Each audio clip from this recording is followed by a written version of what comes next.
Good evening, everyone. Thank you all for coming tonight. I'm David Blight, the director of the Gilder Lehrman Center at Yale. This is another in our occasional book talks. And tonight we have a very special guest, our own former student, Alice Baumgartner. Alice grew up, I believe, in Chicago. She did her bachelor's degree here at Yale, where she studied with many people, but especially Jay Gitlin, who I think you would want mentioned tonight. He was your undergraduate influence and mentor. She won a Rhodes Scholarship and went off to Oxford, where she did an MPhil. She couldn't get enough of New Haven, so she came back here to graduate school and did her PhD here. Where she studied with me, I'm proud to say, but also with Johnny Farragher, among others. I mean, and frankly, I've always said about Alice, she didn't need us very much. In fact, she arrived, in my recollection, correct me, Alice, if I'm wrong, she arrived with an essay she had already kind of written in a draft form. And I remember a conversation at first, what should she do with it? I said, well, submit it to Journal of American History. What the hell? Who knows? They not only accepted it, it won a prize at the JAH for the best article by a graduate student, the Pelzer Prize, which is a very important prize. And that piece came out, I think, in 2015. It was called The Line of Positive Safety, Borders and Boundaries in the Rio Grande Valley from 1848 to the 1850s. There have been many other articles I won't bother to mention. We're here, though, to talk about a new book, came out just last year, South to Freedom, Runaway Slaves to Mexico and the Road to the Civil War. And that's the American Civil War. There are other civil wars in this book, but it's the road to the Civil War. And we will get to that because there's a remarkable degree of originality in your book. And you don't have to be modest about that tonight, Alice. This is a book, I want to say just up front, and then I want to get you talking about it, that has sort of several overlapping stories.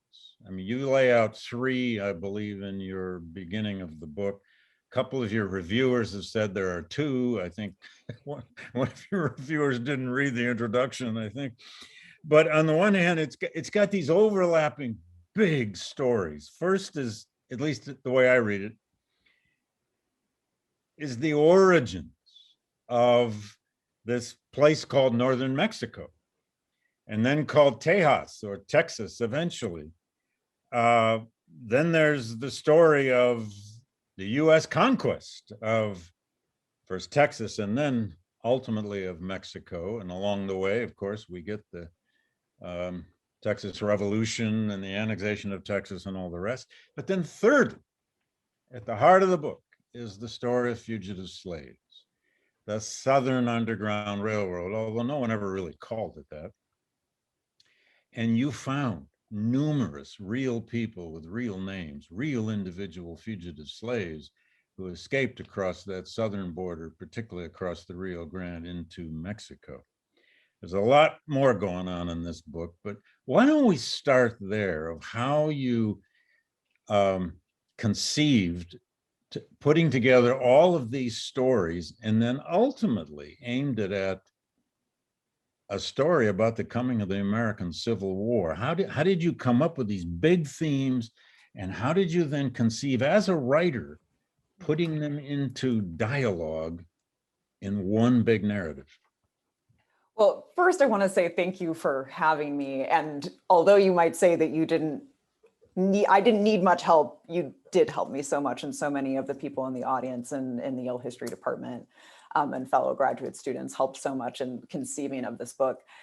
I didn't intend to write this book at all. And even when I started to think that this was the path I wanted to go down, it didn't acquire the dimensions that it has become immediately.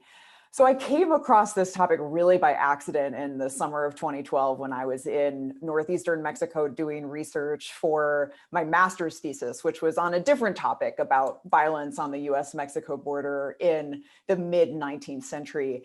And as I was looking through state and local archives for any evidence of sort of violent conflict on the Rio Grande, I came across, really by accident, document after document about slaveholders from the United States coming to Mexico to kidnap enslaved people and facing, at least to them, really unexpected resistance from Mexican citizens and local officials.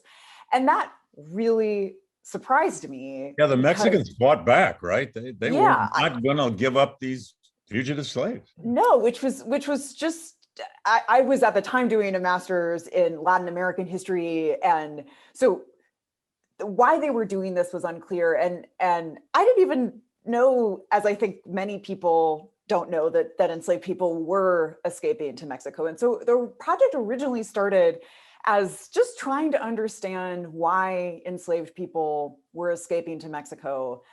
Over the course of answering that question, I realized that Mexico had passed these really radical anti-slavery laws. And so then the project expanded a little bit to be asking the question of why Mexico passed these really radical anti-slavery laws.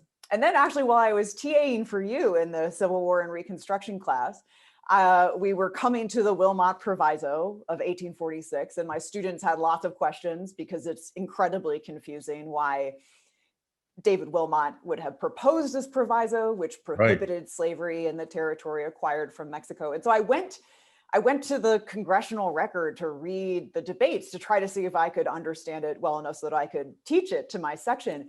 And I was you even do research for your teaching.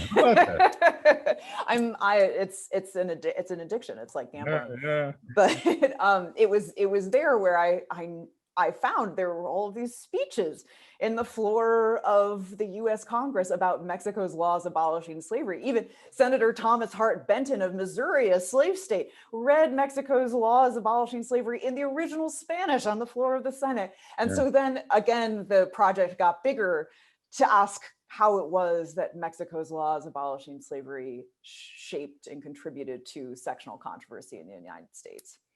Well, I want to really dive into that because that is a surprise.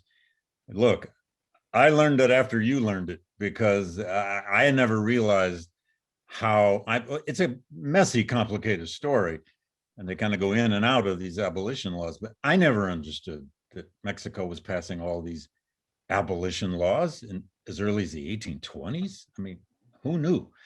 We all admit perhaps we should have known, but we didn't. I must say too here, I mentioned earlier, there's a lot of originality in this book. So it's one of the reasons your book is getting so much attention. It was a finalist for the Abraham Lincoln Prize.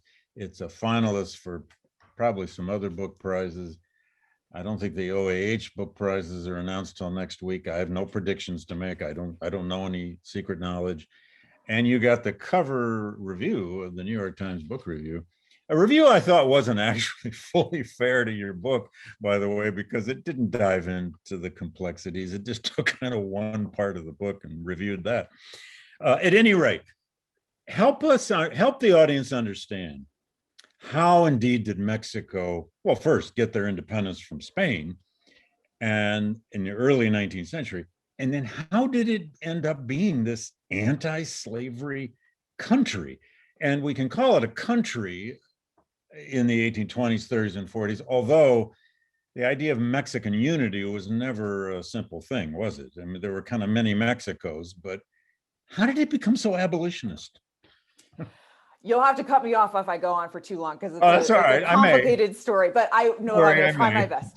So when Mexico took up arms against Spain in 1810, the enslaved population of Mexico was only about 10,000. It had declined pretty precipitously from the earlier parts of the colonial period when New Spain, as Mexico was then known, was one of the largest importers of African slaves in the American colonies. And by American colony, I mean the colonies of the Americas.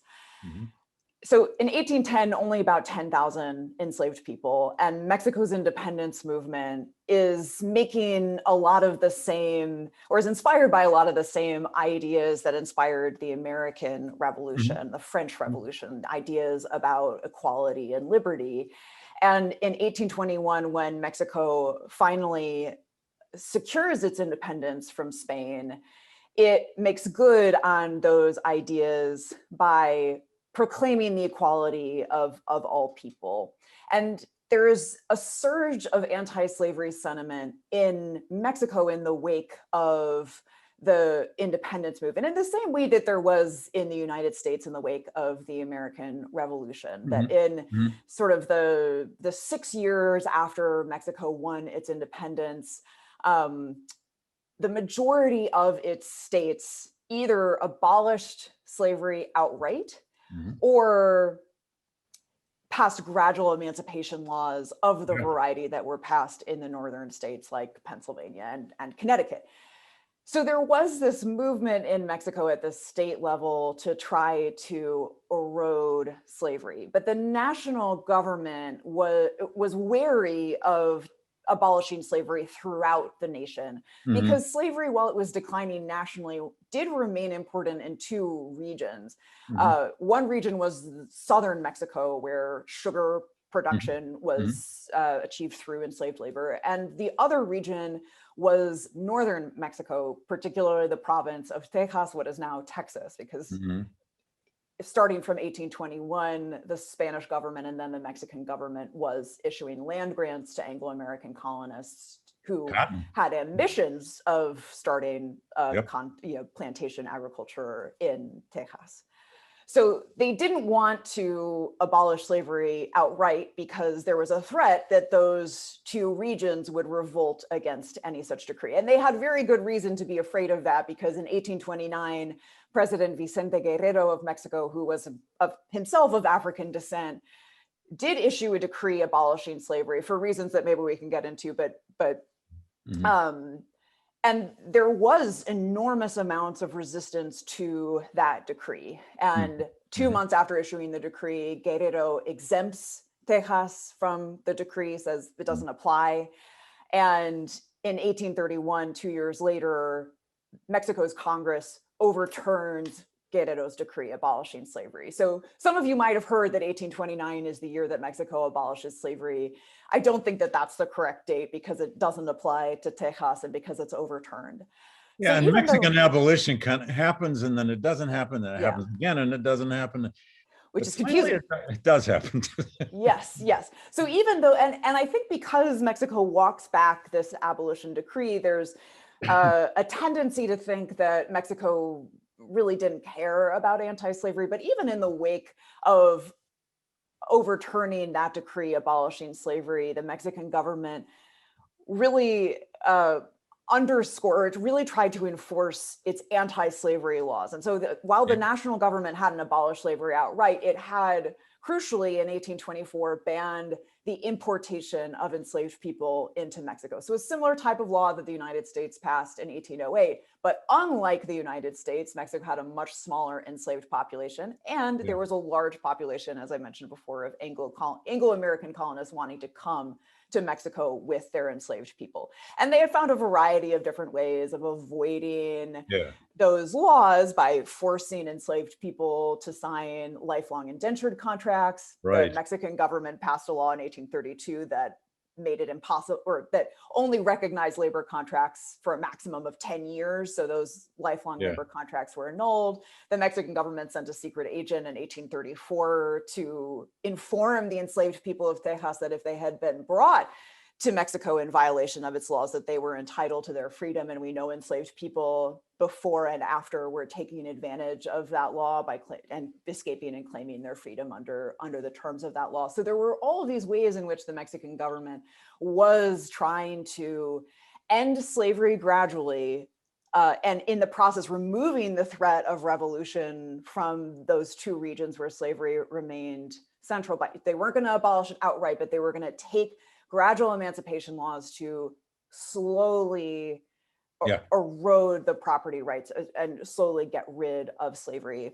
And that ultimately is contributing to the Texas Revolution of 1836, because slaveholders are realizing that their property rights are not going to be safe under Mexican rule. And a year later, no coincidence, the Mexican government, Mexico's Congress abolishes slavery by law. In 37, right? In 37. That was an actual act of the Mexican Congress. Yes. Yeah. Well, they even had, or some of the states had, like free soil laws too, or free womb laws. That is, presence on Mexican soil meant you were free. Yes. And we're not, including the state of Coahuila y Texas, of which Texas was a part. They had a free womb law. So that was definitely part of the gradual emancipation laws that were being passed. So meanwhile, there are all these Anglo-Americans who are going west. They're some of them are already out in the Southwest. They're in Missouri. They're in Arkansas, Mississippi. Some of them have names like William Travis and Stephen Austin and Sam Houston, who become so famous in the creation of Texas. But you have given us, well, I know many before you have done something similar with this, but anyone who's coming to your book here who doesn't know much about Texas history is going to find out that slavery is at the root of this expansion of Americans into Texas and is all over the Texas Revolution, right? Absolutely. I mean, explain that a little bit. It's complicated, but explain that a bit. Yeah. So the Mexican province of Texas, like many other Mexican states, had passed laws that were trying to undercut the ability of Anglo-American colonists to continue to hold enslaved people. So as I mentioned, they had passed a law that promised freedom to the children of enslaved people when they reached the age of majority. And the hope was that that they would be able to, and this is a little bit complicated, that the original enslaved people who were brought by the colonists, Austin's colony, could labor, they could open the frontier, they could create plantations, and then slavery would be gone. And the Anglo-American colonists who were coming to Texas believed that they were going to be able to avoid this fate, that they were going to be able to convince the state government, convince the national government to permit slavery. And this is true from the very beginning, from when Stephen F. Austin establishes his colony and very shortly thereafter goes to Mexico City to try to petition for. Yeah, he literally went to the Mexican capital to try to negotiate this. Yes. But finds out, nah, let's just bring slaves anyway, right? Yeah. So they try, the Anglo-American colonists try a variety of ways to avoid these laws. It's made easier by the fact that Texas is so far away from Mexico that the Mexican government is dealing with political upheaval, economic turmoil, etc. And Mexico's always having a coup d'etat. Yeah. An emperor thrown out, a general thrown in, and Yes, which made telling the Mexican part of the story hard, because there is a lot of change in who's in power. But it's fascinating that really, regardless of who's in power, they all seem to agree that slavery is not conducive to defending the integrity of their new nation. And so by the 1830s, it's becoming increasingly clear to Anglo-American colonists in Texas that they had basically moved to a state like Pennsylvania that had passed these gradual emancipation laws and was actually going to enforce it. And they had big armies. They had big armies, and the final straw is the one that we learn about in high school, and which is that President Antonio Lopez de Santa Anna of Mexico abrogated Mexico's federalist constitution in favor of a more centralist system. And that really, I think the party line is that the Texas Revolution was about federalism. States' rights sound familiar.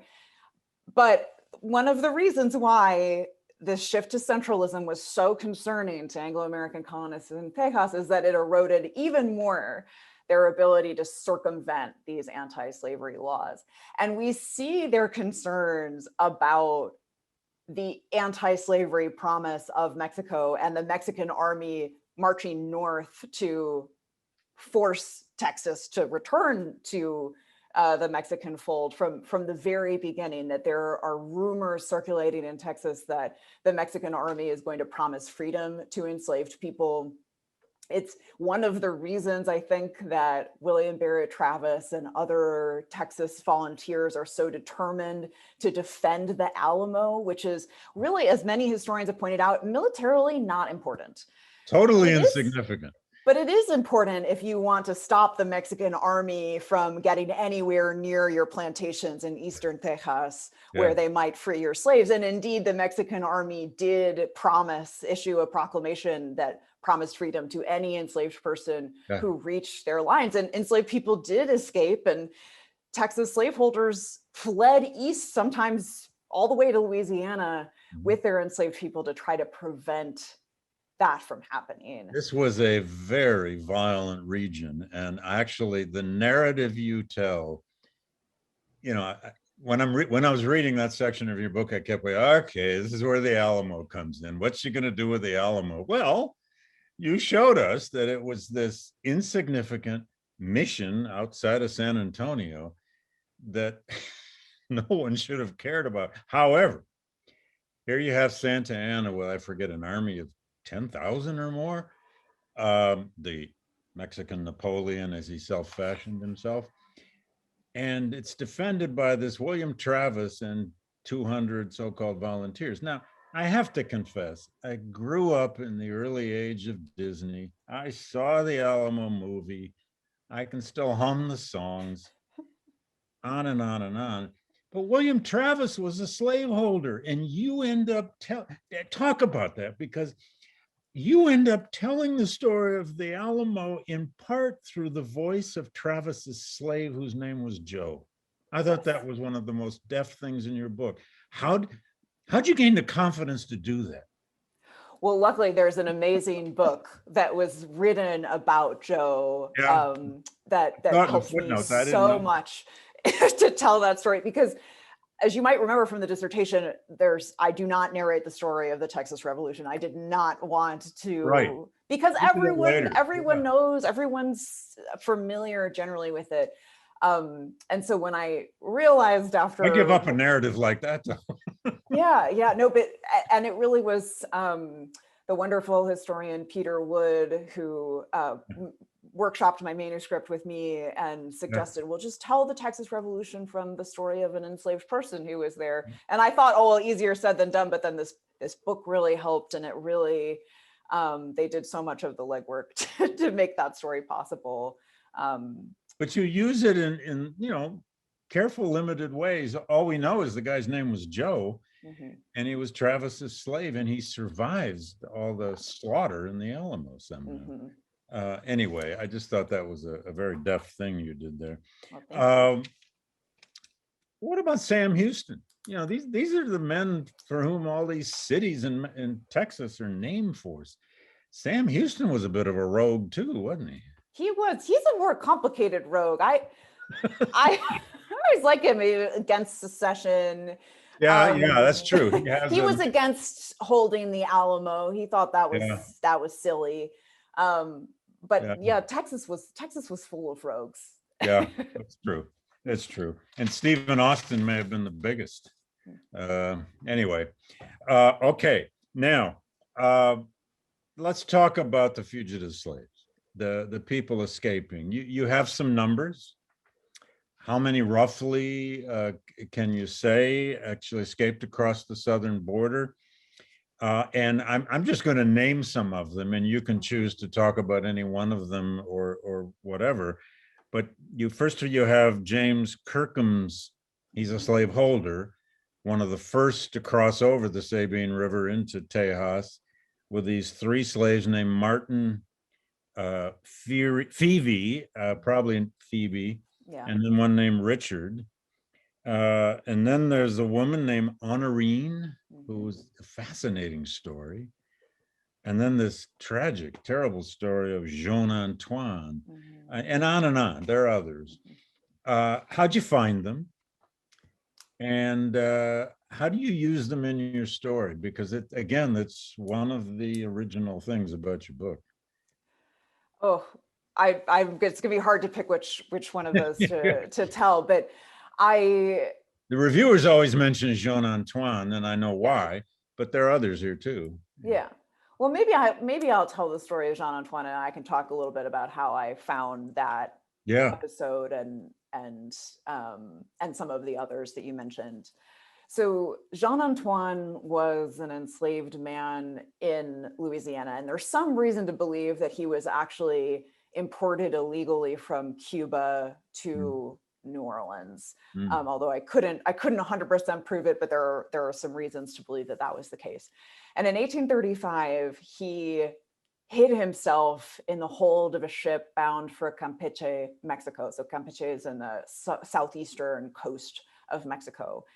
And for the entire journey to Campeche, he remains hidden, but the crew slowly starts to realize that there's someone in the hold. And when they finally reach Campeche, they ask the authorities at the port city to help them capture whoever is in their hold. And they are able to find Jean Antoine. And at that point, 1835, Mexico has passed these anti-slavery laws, but it hasn't abolished slavery, and it hasn't adopted what is known as the freedom principle, the idea that all enslaved people, even enslaved people from foreign countries like Jean Antoine, would be free from the moment they set foot on Mexican soil. Mexico would adopt such a law later, but it's not present yet. And so technically, there's no law protecting Jean Antoine. And there are many reasons, given the trade links between southeastern Mexico and Louisiana, to return him and avoid a diplomatic feud. And so he is put on the next ship bound back to New Orleans. And this is one of those coincidences that seems too much of a coincidence to be one. But he's on the ship is manned by a captain who had been indicted previously for helping an enslaved person escape to Matamoros, Mexico. And which is just incredible. But this time, the captain doesn't help Jean Antoine escape. He returns him dutifully to New Orleans, where the Mexican consul is waiting to sort of facilitate the transfer of Jean Antoine back to his enslaver. But before Jean Antoine can be turned over to the Mexican consul, he pulls out a dagger and stabs himself right there, and unfortunately dies the next day. And I still am like, I feel like I get chills every time I think about the story, and I still remember so vividly finding that description of what had happened in the correspondence between the Mexican consul in New Orleans and the Department of Foreign Affairs in Mexico. So I was at the Foreign Relations Archives in Mexico City, in this basement archive. It was incredibly cold, no windows, but I just remember feeling so just, I don't just demolished by that story, and still feel that way, because I think it shows the incredible determination of enslaved people to try to escape bondage, to the point, as historians have long said, of committing suicide. It also shows, I think, the importance of laws, which is something that historians rightly have pointed out. Laws are only something on a page if they're not enforced, but laws do matter. The fact that there wasn't a law to protect Jean Antoine made it that much easier for him to be returned and to suffer this really horrific fate. And for you, that will always be one of those archive moments you'll never forget. Yeah.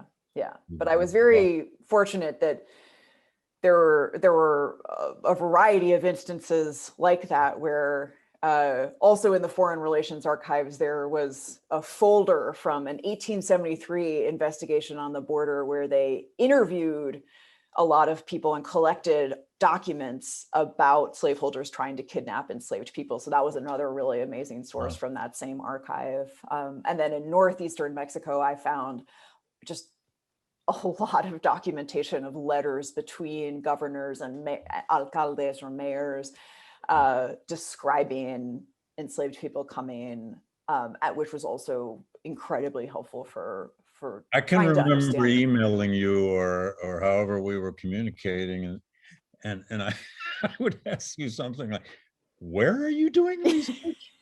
I mean, you were in these local, right? Talk about that a bit. You were in some of these local municipal court records and archives in northern Mexico, right? Which is where you found a lot of this. Yes, yes. I went to, I think, 28 different archives, and many of them I got tips from other historians who helped me know where to go. So for instance, there's a state legislative archive in 2 states in northeastern Mexico that turned out to have great stuff that I didn't even know there were state legislative archives until Andrew Torget, who wrote a great book called Seeds of Empire, told me about it. So a lot of it is getting tips from other people. When I was doing Race and Reunion, there were about 3 books I carried around with me because these people had been to all these Southern archives before me. I feel like every book is standing on the shoulders of those who came before. Had to go there and paved the way. And so, but I think my favorite was there was a municipal archive in a town called Monclova in the Mexican state of Coahuila, and it wasn't. And I went there in July. It was the hottest I have ever been. It was like 110 degrees every day. And there obviously weren't a lot of people in the archives. And the archivist the first day called me over and said, would you be okay doing a radio interview? They're really excited that there's some foreigners here doing research. And so I did a radio interview. And then a couple of days after that, she was like, there's a journalist here from the state newspaper. And so this is my proudest moment, even more so than the New York Times Book Review front cover. Sure. My write-up with my picture with my friend and colleague, Tatiana Cejas, who's a wonderful historian as well of colonial Mexico. So she came with me, and we have this photo from this wonderful article. So just that you were in that archive was local news. Yes. That's fantastic. Well, let me get you back on the story just a little bit more here. There's so much more to this book, and I do want to stop soon for the Q&A. But so then comes Texas annexation. The United States annexes Texas. That's a whole story. You have a whole chapter on that. And then there's the Mexican War, which comes by 1846, 46, 48, which is, the war with Mexico, as some people call it. You call that chapter Compromise Lost. Now, this is how Texas becomes part of the U.S. And discuss that a bit as a way into the 1850s here, if you would, because that's where your story becomes a big kind of geopolitical story. Yes. So I think historians have long recognized that the U.S. war with Mexico is a key turning point. I mean, Jim McPherson starts his book, Battle Cry of Freedom, with the U.S. war with Mexico. But I have to say, I've always been confused about why exactly that particular conquest was so disruptive to sectional concord, because after all, the United States had extended from the eastern seaboard first to the Mississippi, then further west still until it reached the Pacific. And there had been controversies about how to establish, whether to or not to establish slavery, but that there had come to be this idea that they could just sort of divide the territory between slaveholding and non-slaveholding. Just draw a line across the country to be all right. Mason-Dixon line to the Ohio River to 3630, the line established in the Missouri Compromise of 1820. And so I remember even when I was in high school, when I hated history, just wondering like, why couldn't they just extend that line to the Pacific and just keep doing what they had always done? And I realized over the course of this research that the conquest of Mexican territory was really, I think, the first time in US history that the United States had acquired territory where slavery was explicitly abolished by law. Right. And Northern politicians of both political parties refuse, and even some Southern politicians or politicians from slaveholding states, they believed that Congress did not have the authority to reestablish slavery where it had previously been abolished. Yeah. But if that territory, what is now the American Southwest, where I live now in California, right, entered the Union as free territory, yeah, then that would mean that the sectional balance between North and South would shift irreparably in favor of the non-slaveholding states. It basically, Oregon was already closed to slavery. North of 3630 in the Louisiana Purchase territories closed to slavery. There was nothing left. Yeah. And so I think that we can, or one of the ways to understand what Patty Limerick at CU Boulder likes to call the escalator to the Civil War in the 1850s, where it just feels like you get on and you're there. But we can understand a lot of that controversy as Southern politicians and pro-slavery Southerners trying to reverse the loss of power that the U.S. war with Mexico had provoked. And your book also shows that, I think more than we, at least that I ever understood, the way Southern politicians felt threatened by Mexico, threatened by anti-slavery Mexico, and indeed hadn't certain Mexican leaders and generals threatened that, maybe they would even march an army up into Louisiana. And I mean, talk about that a bit. And incite slave insurrection in the United States. Mm-hmm. Maybe they were doing that out of, revenge from the Mexican War or something. But there was this sense of threat from the southern border, even after the Mexican, or especially after the Mexican War. Absolutely. In 1854, when the United States was trying to either buy or invade Cuba, which would have helped balance out free California, it would have been a slave state. Mexico's president, you guessed it, Antonio López de Santa Anna, he comes back so many times here. He doesn't want the United States to acquire Cuba because Cuba had long operated as sort of the base of operations for any power that wanted to invade Mexico.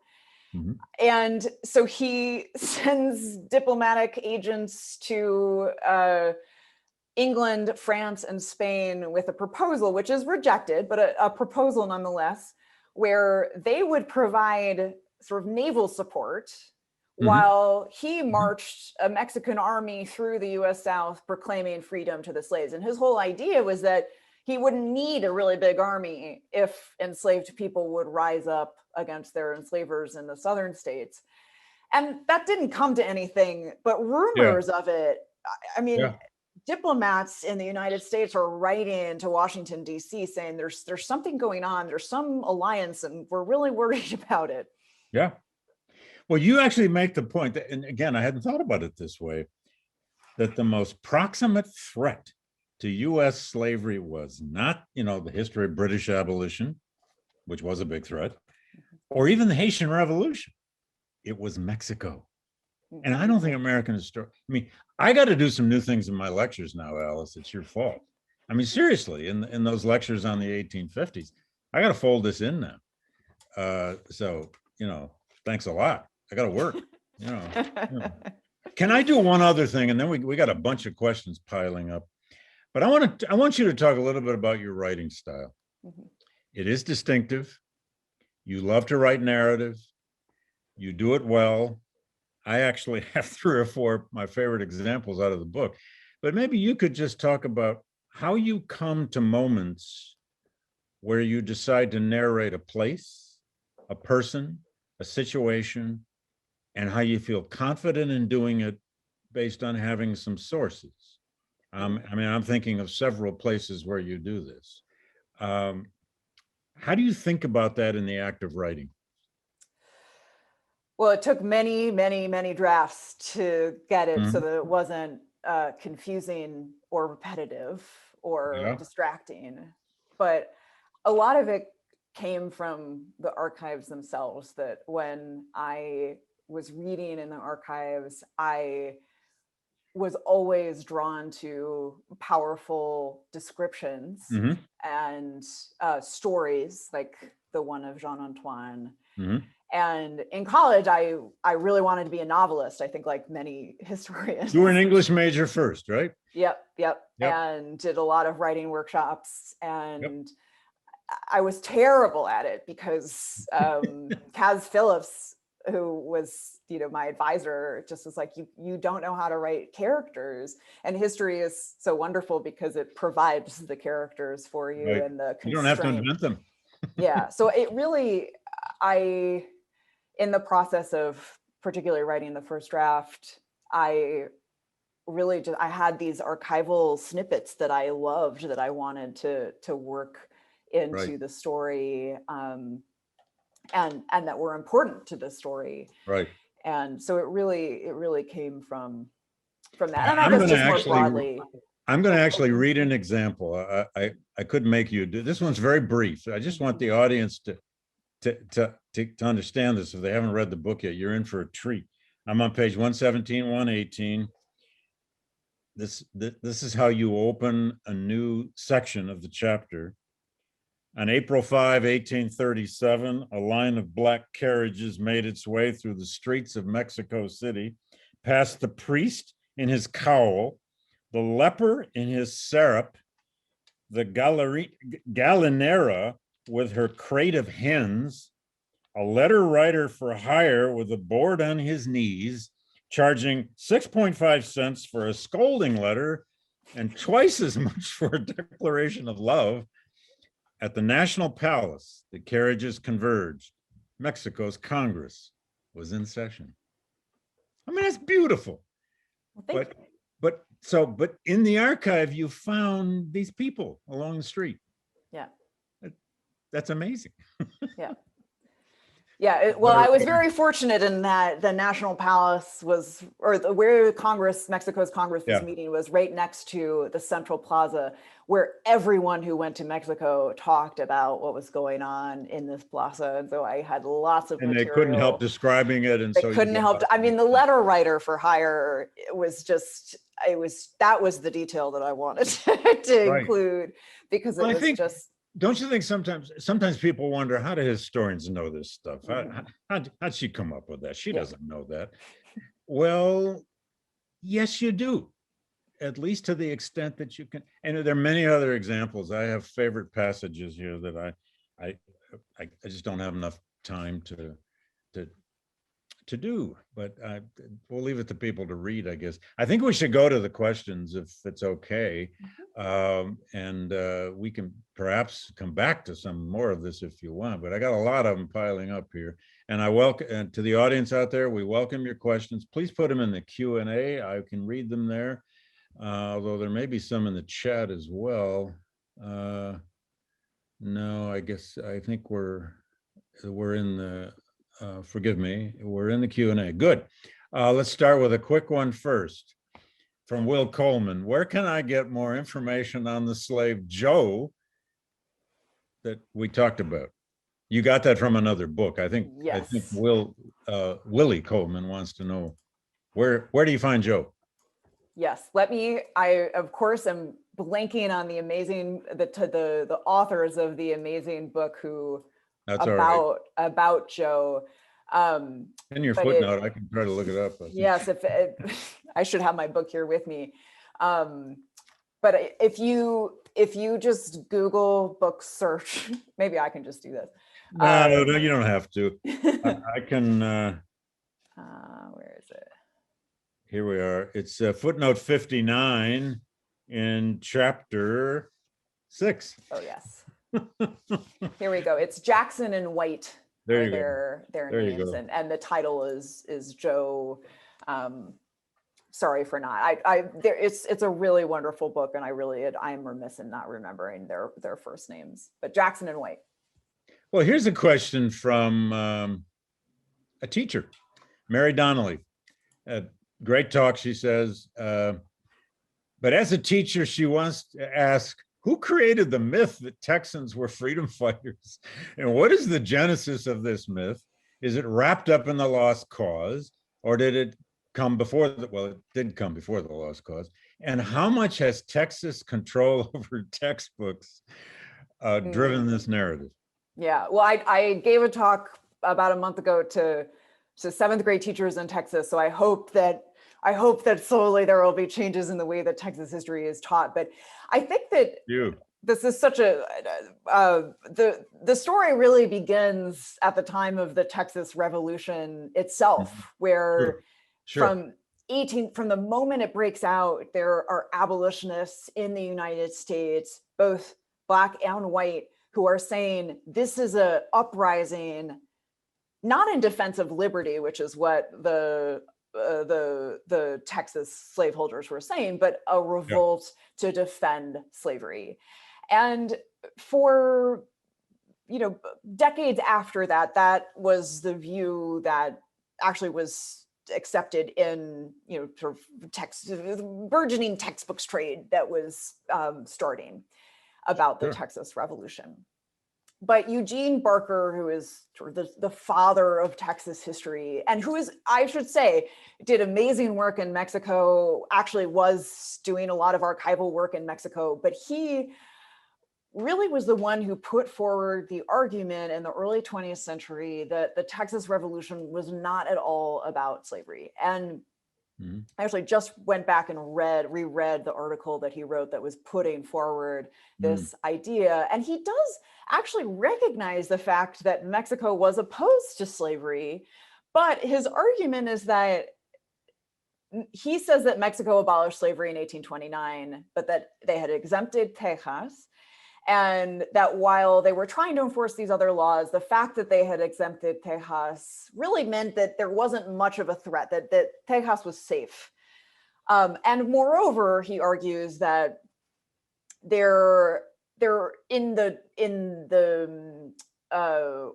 what the Texas revolutionaries were saying, they only mentioned slavery twice in what he was able to find. And that is something curious. I mean, I found more instances than that of them maybe not invoking slavery by name, but invoking property rights, being afraid of slave revolts, that sort of thing. I think it is much more present than he suggested. But it is an interesting question, especially when you go back to say what Southern whites were saying in 1860, 1861 about why they were seceding, that they were quite blatant, and the Texas revolutionaries were more circumspect. It might have been that just in the 1830s, it was a different time than it was in the 1860s, that we're still in the process of having slavery become seen as this positive good.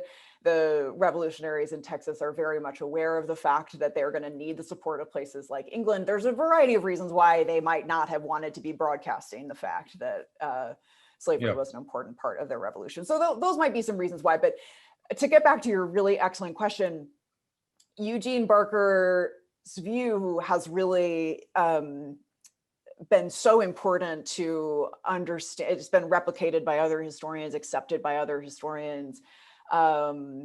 And there are historians in Mexico, historians recently in the United States who are really trying to challenge that view, but it's hard. And I think one of the reasons why it's so hard is that Mexican anti-slavery laws are really complicated. And in fact, it took me many years of thinking about this and doing the research to realize that Mexico was passing gradual emancipation laws that were just like Pennsylvania and Connecticut. And it really is this reminder. I think that we often, as Peter Kolchin has this wonderful article about comparative emancipation, which was really like important to my thinking, where he says that there's Right. always an implicit comparison and we need to make that comparison explicit. And I think oftentimes it's really easy, and I was doing this too, of saying, well, Mexico wasn't abolishing slavery outright. They were just passing these gradual emancipation laws. It wasn't enough. And that really, once we make it explicit of like, oh, but we're comparing it to this like this ideal situation, but really compared to what other states were doing, gradual emancipation laws were still this enormous threat. And so I think the reason why it has been so entrenched has been, well, one, that it's a much more savory narrative than a Texas Revolution that was inspired by slavery. Triumphalism. But then the other is just that it's complicated to unwrap everything that's going on in Mexican anti-slavery, such that we can see the threat that Mexican anti-slavery posed to slavery in Texas. Yeah, and I suspect in Texas public memory and in historical tourism, this is pretty hard to explode, isn't it? I mean, Texas independence was about freedom and liberty. Yeah, but the relationship to the lost cause is interesting. Need a race and reunion for the Texas Revolution. Well, somebody should write the race and reunion of Texas. Somebody out there, go for it. Get on that tomorrow. Jennifer Richards wants to know about the Black Seminoles who may have gone to Mexico. Yes. What do you know about that? How many? What are the sources? An important part of this story. So the Black Seminole were the descendants of enslaved people who escaped to join the Seminole in Florida from the colonial period. So they escaped from Georgia and the Carolinas, Spanish Florida.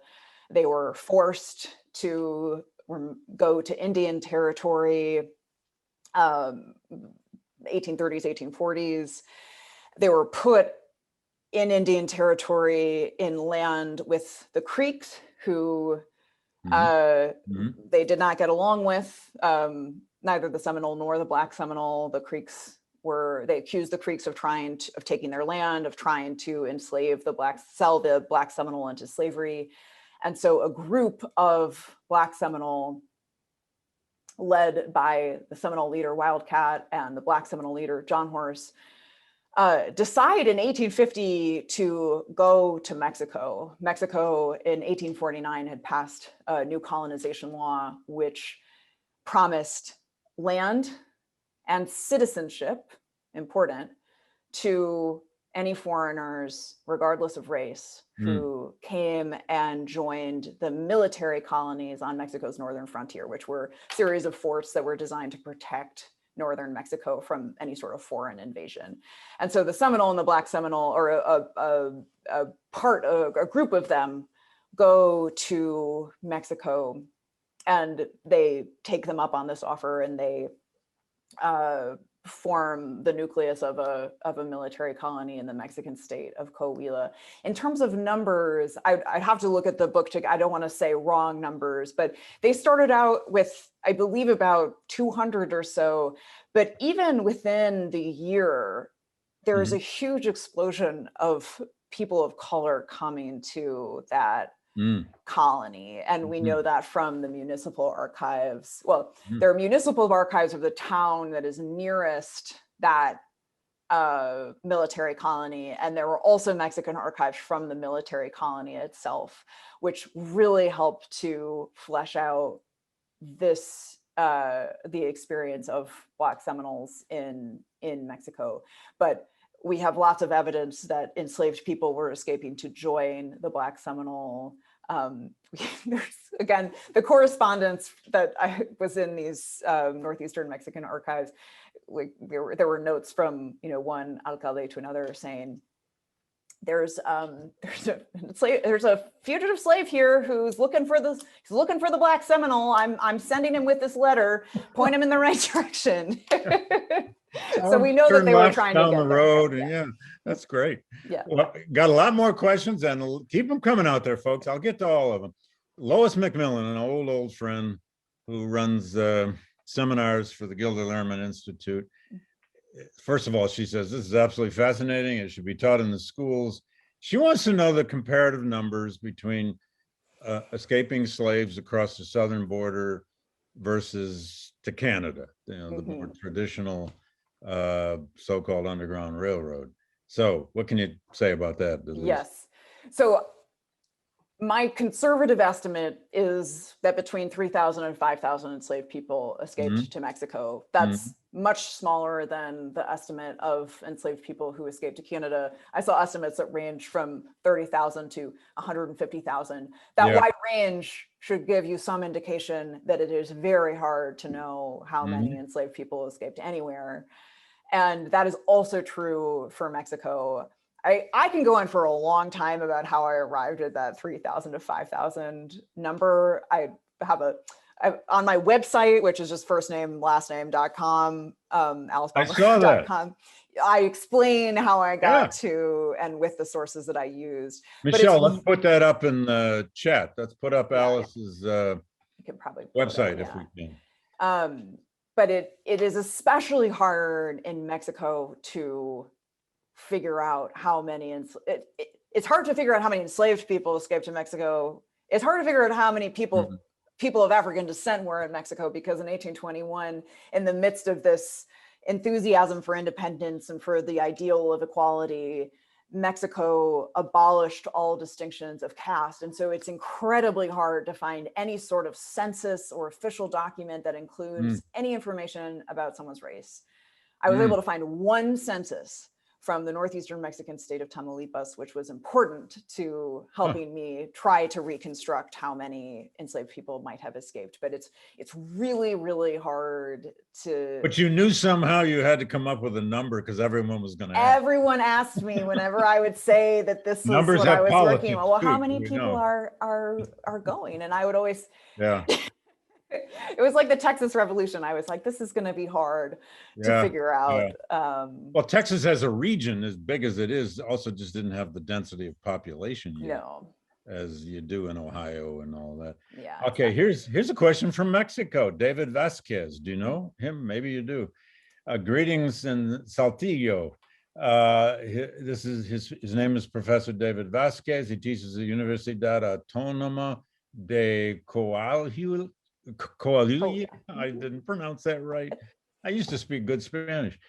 This question is simply, how many slaves returned to the U.S. after they had relocated to Mexico? Is there a return? And what can you know about that? So slaveholders in Texas thought that a lot of them were returning. I was surprised at how many newspaper articles I found in Texas newspapers where they were joyfully pronouncing that so-and-so who had gone on a Mexican tour came back and decided that things were better in Texas. And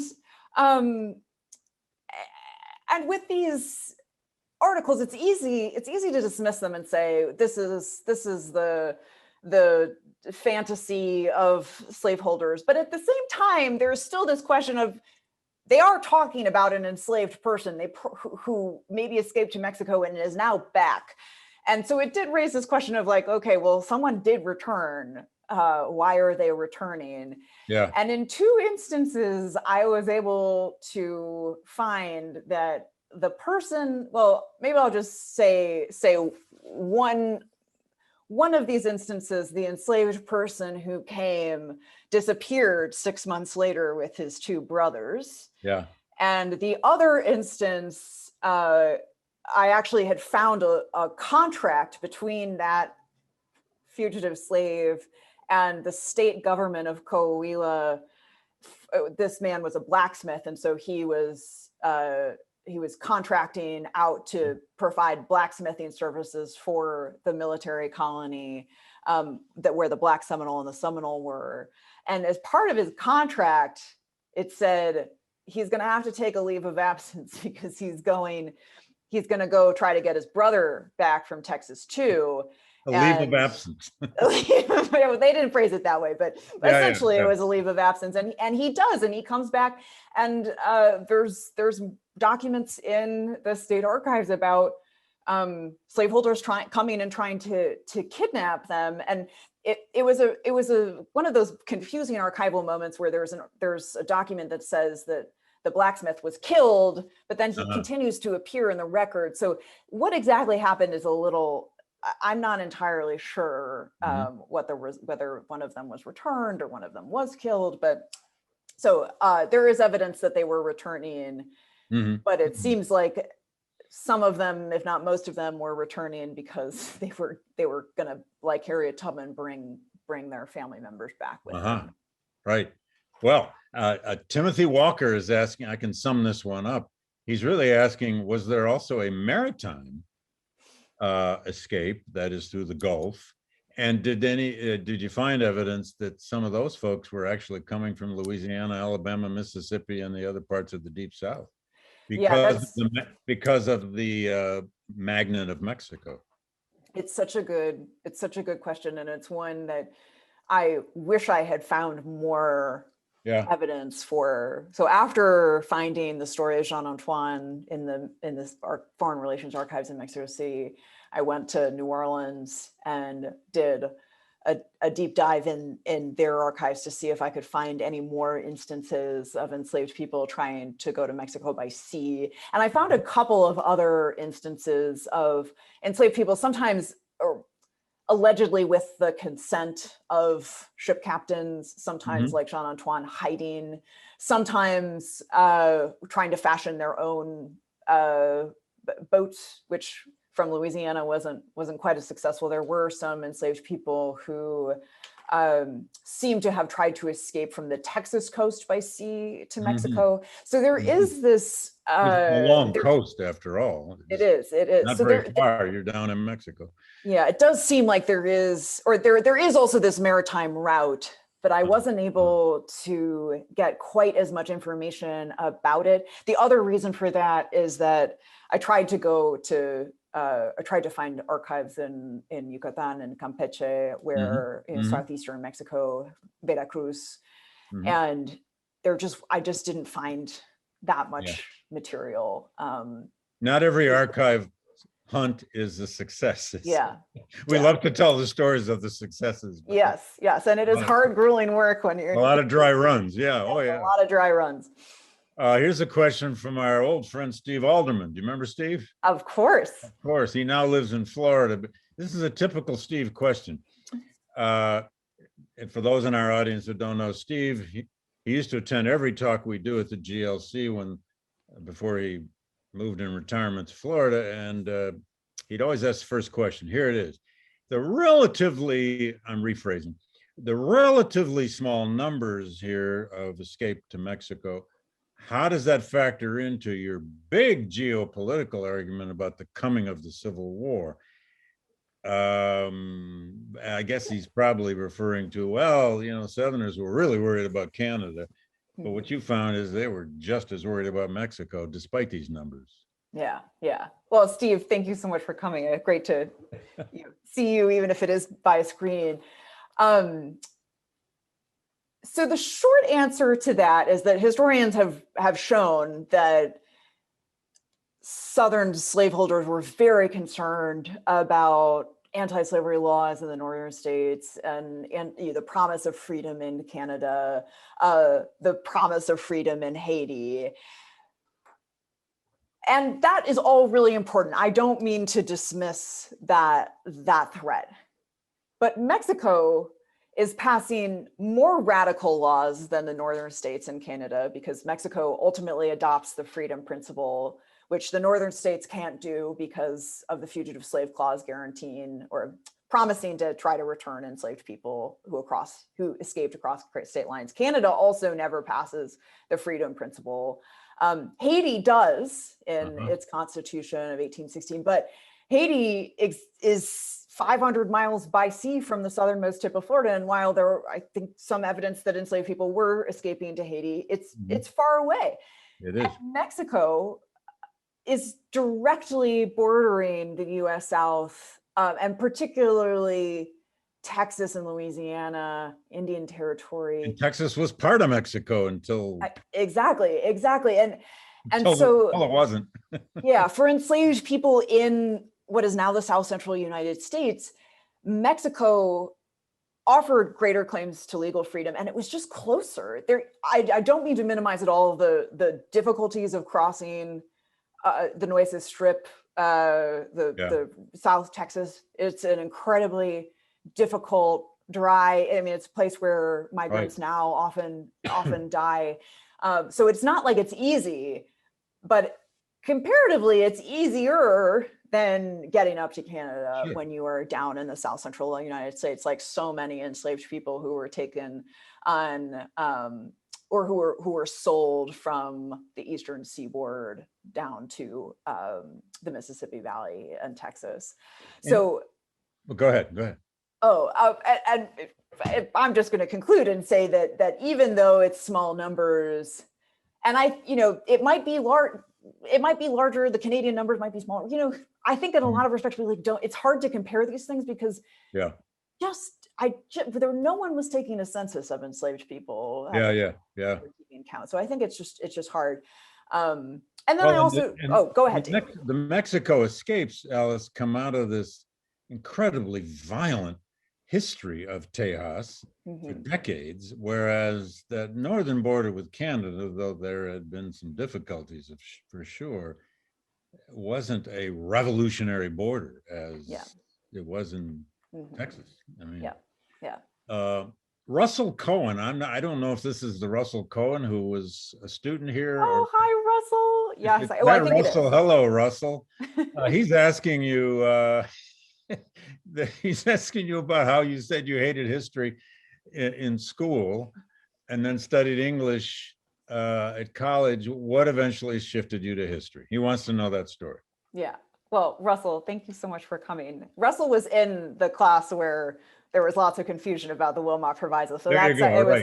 Oh, wait. Oh, Russell, maybe you were in the American West class. I know. Anyways, I'm sorry if I've messed that up. Well, I do know Russell took my Frederick Douglass seminar, though. That I'm sure of. Go ahead. Russell was just such a good student, and I wanted him in all of my sections. So I wanted to be a novelist, and in my high school, which was a good high school, but there was a lot of memorization and history, and I found it boring. I have a terrible memory, which my master's advisor at Oxford said was not a very good characteristic for an historian, which is probably true. But anyways, memorizing for history in high school didn't really do it for me. I went to college, thought I would become a novelist, and turned out to be really bad at writing fiction. And then I took Johnny Farragher's American West class, which is basically half an art history class and half a history class, and is really his lectures were really narratively driven. I got to write a research paper using archives at the Beinecke, thus developing my archival addiction to finding good sources. And over the course of writing that research paper, and Russell, I might have told you the story already in class. I was writing about vigilantism, so clearly I have this morbid interest in violence, but I was writing about vigilantes in the American West. And in the Beinecke, I came across a newspaper clipping about a vigilante named X Beadler who had gotten into a shoot-off somewhere in the West, I can't remember where, and he ran out of shot. And so he ducked into the nearest building, which turned out to be a print shop. And so he had a howitzer and he loaded it with print and shot it at his opponents. And he's talked about how they were then marked, their skin was marked afterwards with letters. And that was one of those moments where I was like, I couldn't make that up if I were, a novel. Well, actually, I was going to say, boy, that could have made a hell of a novel. Yeah. But, you could be converted to history just by looking at the Beinecke, much less working. Oh, it's what I mean? Such a treasure trove, yeah. But I think it was that where I started to realize that history had a narrative, I could write narrative, and I was better at it than writing fiction. I thought that really captivated me. And it's a longer story about how I ultimately decided to get a PhD, but I won't go on anymore about that. Well, here's a question from our colleague Lorena Chambers. You guys have met, I think. I'm not sure. I don't know. Anyway, she says, Alice, congratulations on your book. Then she says, David raves about you and your work, blah, blah, blah, blah, blah. Her question is about the archives in Mexico. Lorena is Mexican-American. What was your biggest hurdle while conducting research in Mexico City archives? Hmm. And since so little is digitized, what is the best advice you have for those following you into those archives?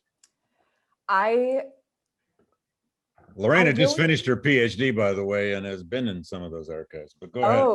well, so I was very lucky in that I had basically there were no it was the best archival experience I could have asked for, because I met amazing archivists, and I also happened to go to the AGN, which is the National Archives of Mexico, before they had imposed these much stricter rules about how many documents you could pull every day. So I think it has gotten harder. But when I went to the National Archives in Mexico, it was still housed in an old prison. So all of the archives were in these old prison cells. Oh my God. And it was a prison that was a panopticon, which is perfect for a library. So they can really monitor whether you're not treating the documents well. And I worked with just this amazing archivist who helped me find so much stuff. So I know that people have different experiences in the Mexican archives, but I had just so much fun, and really, like, I never had a problem where, because I work in the 19th century, they wouldn't let me see something. And I think maybe the only challenge was that sometimes when I would go and say that I was interested in fugitive slaves escaping to Mexico, sometimes the reaction would be, we don't have any Black people here. Like, we don't have fugitive slaves to escape here, which is an interesting history in of itself about why I wanted it to is. ask you about that before Yeah. we quit tonight, of Yeah. how this plays in the Mexican national narrative, much Mhm. less in the US. Yeah. But here's Fred Murphy asking, are there Afro-Mexican communities to this day in Mexico Yes. that stem from this experience? Yes. So the descendants of the Black Seminoles and the enslaved people who joined them are still living in northeastern Mexico, in a town called Nacimiento de los Negros, in the northeastern Mexican state of Coahuila. And the Washington Post did a great article about this community probably about a year ago, that gives you a great sense of what it's like.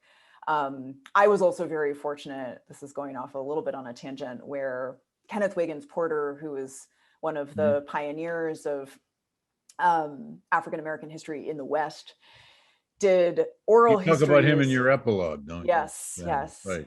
So he did oral histories in this town in the 1940s. So he was able to talk to, just one generation removed from the Black Seminoles and the enslaved people who escaped to join them. And that was another great, just amazing set of documents that I was so fortunate that he did all of that work, so that and preserving those stories. So if the story of the story of Texas independence and the creation of Texas is this triumphalist Whiggish view of, Stephen Austin and Sam Houston and Travis, the boys of the Alamo and the creation of liberty. How does this play in Mexico? Does Mexico portray itself, I have no idea, as a nation that was virtually always anti-slavery? Are they somehow by definition an anti-slavery nation? I think this is something that I'm really fascinated by, and a wonderful historian who's finishing her PhD at UT Austin, Maria Esther Hamac, who grew up in Mexico and who's working on female freedom seekers going to Mexico, which is going to be really, like, get a Google alert for when her book comes out. It's going to be great. But so she has told me that when she was in school, in Mexico, she never learned about this at all. And which is interesting, because in the mid 19th century, there were Mexican politicians who were saying, in the 1850s, we abolished slavery because we wanted to cause all of this kerfuffle in the United States, Right. and to defend our territory from being conquered by the United States, that this was on purpose. Yeah. So there is, it's another really interesting Yeah. question of the memory of this in Mexico, Yeah. which another dissertation or book Well, I or would think article. there's a great book or two to be done Yeah, on Mexican memory of slavery, anti-slavery, and yeah, but it's yeah. very complicated. Hmm. Let me ask you another just parting question or two. I think we've gotten through most of the Q&A. Your book's been out several months. You've been doing lots and lots of talks. You had lots of these Q&As. What are you learning about your book? What are you learning about your story since you've been doing all these talks? I ask in part because I've been through all this myself for 2 years, and I find I learn a lot from these Q&As Hmm. about what people find curious. I'm wondering Yeah, how you feel about that at this point. I think that you work so hard revising and showing it to, but you show it to, I felt like I showed it to a lot of people, but it's still a small number of like the total readers out there. And it is really interesting to hear what people are most interested in. I think the thing that, like, the stories of the enslaved people escaping definitely seem to be Mhm. the Mhm. big thing that people are interested in. And interestingly, I think the contributions of Mexican anti-slavery to the sectional controversy, I think because it's a complicated story, that seems to um, sometimes feel like it's less interesting to people, which is interesting, because it, Mm. to me, was the thing that, well, Yeah. everything was surprising. I felt like throughout this research, I thought I was writing one thing, and then it would become something else. That there's a Yeah. line from Albert Einstein that nothing is ever solved on the plane of its original conception, and that was certainly true for this book. I when I started this, I actually just read my prospectus a couple weeks ago. The book is not what the prospectus said it was going to be, which is probably true of many dissertation prospectuses. Not always what the reviewers say it is Yeah, either. yeah. You mentioned Einstein. You also end on a lovely quote from Whitman. Hmm. Yeah, I love that. yeah. I mean, And I think you read that poem, or that part of the poem, in one of your classes. So I use speaking of things whenever. that I owe to you, No, that no, is a no, no, big no. one. I try to get Whitman in every lecture. It keeps So people good. awake, you know. Yeah, yeah. I'll give you one last thought here, just for you to reflect on. To that question that you just mentioned, that sometimes the readers are not as interested in, you make a very big claim in this book Hmm. about the coming of the American Civil War and how much it had to do with Mexico in ways most American historians don't teach it. What would you leave us with about that? Because you Oh, make a claim in here that this whole story, this whole terrible, yeah. bloody, pivotal story is American history, but it's also Hmm. Mexican history. Yeah.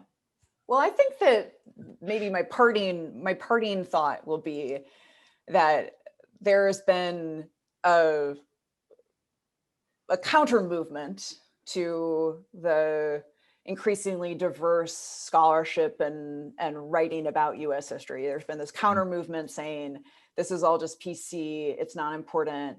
Yeah. And what I'm trying to argue in the book is that, as you said, we're not looking to Mexico because we're looking to Mexico because, or I look to Mexico because that's where the sources led me. And because it is so important to our national history, Mhm. because of the really radical anti-slavery policies that Mexico was passing on the Mhm. border with the part of the United States where slavery was expanding most rapidly, because the United States had conquered Mexico, which had explicitly abolished slavery, forcing US congressmen to grapple for the very first time in US history with what to do with a territory where slavery was explicitly abolished. Yeah. That those things are not just doing it because I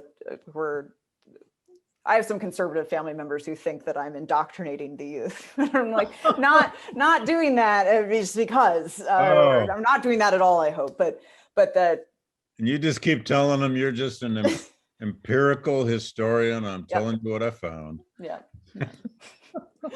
So I guess at the end of the day, parting words would just be that we need to pay attention to Mexican history in order to actually understand US history and to finally make the Wilmot Proviso make sense. Well, if we can do that. And you know, your book really is a step forward in this terrible, shall we say, era we've lived through, where, you know, there's still this perception of Mexico by so many Americans that it was really just this kind of inferior offshoot of the degenerate Spanish Empire, you know. No, Mexico was anti-slavery as a nation well before we ever were. Yeah. And it had some amazing leaders, even though it had some horrible dictators and all the rest. In fact, I wanted to ask earlier, is there a really good biography of Santa Anna? Yes, there is, by Will Fowler, who's at Cambridge. He's quite a character. It's an amazing and a really, I think, fair portrait of Santa Anna. Yes. Well, oh gosh, we could go on, and I'd love to. But Alice, thank you so much for doing this. Daniel, if you could pull up that final slide about, I think it's about the GLC. There we are. Just lastly, I want to say it's been a thrill to have Alice back here with us, sort of in New Haven. And I didn't even get to ask you what your next book is, but we'll do it whenever you do it. And let me just say, finally, anyone out there who wants to help us out, the Gilder Lehrman Center is very much in need of support. And you can see on this slide the website, which will lead you to a little button that says donor. I'm being a little direct here, I realize, but it sits on my shoulders to raise the money to keep the Gilder Lehrman Center alive and well into its future. And we fully expect to. So if anyone out there wants to help us out, just let me know. And again, Alice, thanks so much. Thank you so much for having me, and for everyone for asking such great questions. This is so fun. You bet, and let's do it again.